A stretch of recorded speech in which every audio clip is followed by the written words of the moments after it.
موعد مباراة منتخب المغرب ومنتخب تنزانيا في كأس إفريقيا والقنوات الناقلة.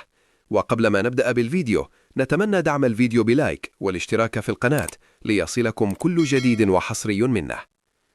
يواجه المنتخب المغربي نظيره منتخب تنزانيا في الدور 16 ضمن منافسات بطولة كأس إفريقيا 2025 المقامة في المغرب.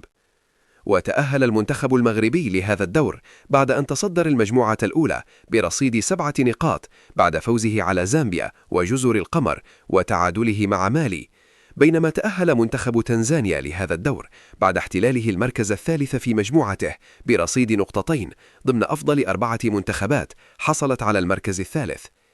تقام مباراة منتخب المغرب ومنتخب تنزانيا على أرضية ملعب الأمير مولاي عبد الله في الرباط. وموعد مباراة منتخب المغرب ومنتخب تنزانيا يوم الأحد الموافق اليوم 4 من شهر يناير، وتنطلق صافرة بداية المباراة عند الساعة 5 مساء بتوقيت المغرب. والقنوات الناقلة مباراة المغرب وتنزانيا هي قناة بين سبورت ماكس.